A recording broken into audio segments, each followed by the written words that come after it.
Welcome everyone. Today we are going to learn about the structure and mechanism of action of voltage gated sodium and potassium channel. I have divided this lesson into 5 sections. I will explain each one by one. The first is both these two channels go through 3 conformational changes cyclically. During the resting potential of the neuron, that means when the neuron is in an unexcited conditions, both these channels remain closed.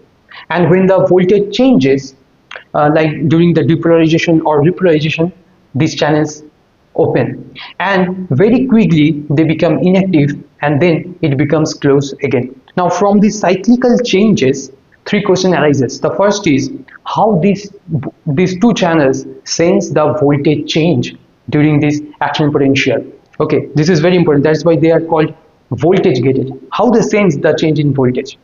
The second question is very relevant, that how these two channels actually change the conformation from closed to open, and the third question is how these channels become inactive from open state to inactive state.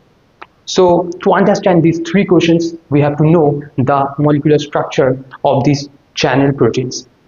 This is the voltage gated potassium channel. As you can see, I have drawn this channel with 4 different colors because this channel is actually homotetramer. Now homo means identical and tetra means 4. So this channel is made up of 4 identical subunits. But in contrast with voltage gated sodium channel, this channel is monomer. That means it is made up of a single polypeptide chain. But minute observation will reveal that this voltage gated sodium channel is also consist of 4 domains. In both these channels, like the voltage gated potassium channel, each subunit contains 6 transmembrane alpha helices, and in case of voltage gated sodium channel, each domain consists of 6 transmembrane alpha helices. So minute observations reveal that both these channels are actually very similar in structure.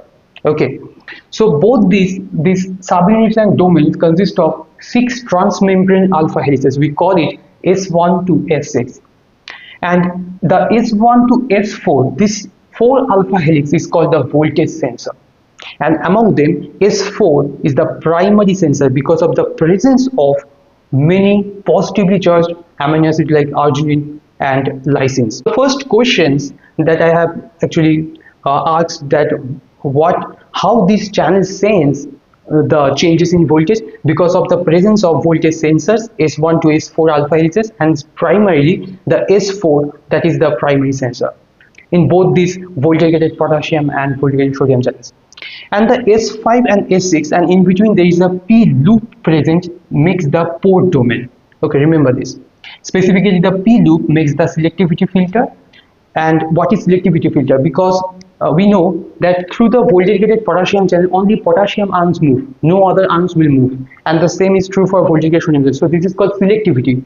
So they are very selective over a particular ions. How it occurs? This is due to the presence of P loop. I have made a separate video on selectivity filter. You can go and watch. Now let's see the molecular structure of this voltage gated sodium channel. As I have mentioned, I have drawn this voltage gated potassium channel with 4 colors, so I have also drawn this subunit with different color. This is the subunit 1, subunit 2, subunit 3 and subunit 4. These are the repetition of the same structure. So scientists thought that due to the gene duplication, these 4 subunits actually appeared. So as you can see, this is the S1, S2, S3, S4. S4 contains many positively charged amino acids that, as I have mentioned, it could be arginine or lysine. Then S5, S6, and in between the S5, S6 there is a P loop. And one thing I want to mention, that is in between the S4 and S5, these 2 loops, there is a small linker is present called S4, S5 linker. So this portion is the linker portion here.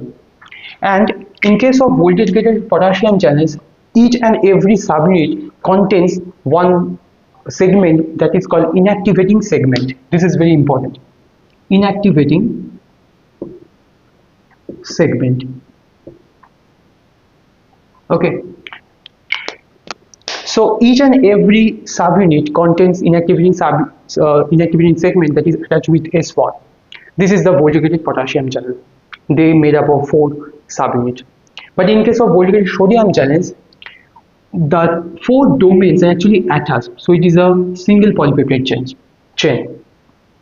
Here the structure is very similar. Also S1 to S6, and the same is true for S4. There is also a linker region is present. This is very important. I will explain this S4 to S5 linkage. Now let me explain how this conformational change occur from closed to open state. This I have given the example of voltage gated sodium channel. The same mechanism is true for also voltage gated potassium channels. During the resting potential, this voltage gated sodium channel remain closed because the pore is closed. Now why it is closed? Because as you can see, the S4 alpha helix is made up of positively charged amino acids, and during the resting potential, the inside of the neuron is negatively charged, and outside of the neuronal membrane obviously positively charged. And this positively charged S4 helix is actually remains downward during these situations. So when S4 remains downward, what happens? The S4 and S4 linker, S5 linker, don't get any torque, okay? And that's why there is no movement of S5, and the S6 actually remains downward. So this blue line is actually S6. Okay, now when the depolarization occur, that means the reversal of the potential, membrane potential occur, or voltage changes. What happens? The outside of the membrane becomes negatively charged and the inside becomes positively charged. In that situations, the S4 alpha helix, as I want to mention here that not only two S4 alpha helix is present, there are 4 alpha helix present because there are 4 subunits or 4 domains. I have only drawn 2 here. Now when the voltage changes during depolarizations, actually reversal occur. At first the resting potential is minus 70 millivolt, and during the depolarization the peak value can go up to plus 50 millivolt. So reversal of the potential or voltage changes within a fraction of millisecond. It takes less than 0.1 millisecond for the voltage gated sodium channels to open. Now what happens? The S4 alpha helix actually feels electrostatic pulling towards the outward. So when S4 goes upward, the S4 S5 linker, see here, S4 when goes upward, this S4 and 5 linker actually exert a torque to the S5, as because this is attached with the S5, and when S5 gets upward, the S6 also gets upward and the pore actually opens. So at first it was closed and the pore is now open. Now very quickly, within 0.5 to 1 milliseconds for voltage gated sodium channels, the inactivating segment. One thing I want to also mention that the difference between voltage gated sodium channel and potassium channel is there, that in case of voltage gated sodium channel, there is only one inactivating segment present between the domain 3 and domain 4. But in case of voltage gated potassium, as I mentioned, 4 inactivating segments is present. So in case of voltage gated sodium channels, within 0.5 to 1 millisecond of the depolarization, the inactivating segment of this channel actually block the passageway of the ions. So port is occluded and it is called inactive state. Now this inactive state remains unless the membrane potential of the neurons actually become resting potential or minus 70 millivolt. This is called the refractive period that remains approximate 4 milliseconds. So I have asked 3 questions. The first is how this channel sends the voltage. The answer is this S1 or S1 to S4, or specifically S4 alpha helix.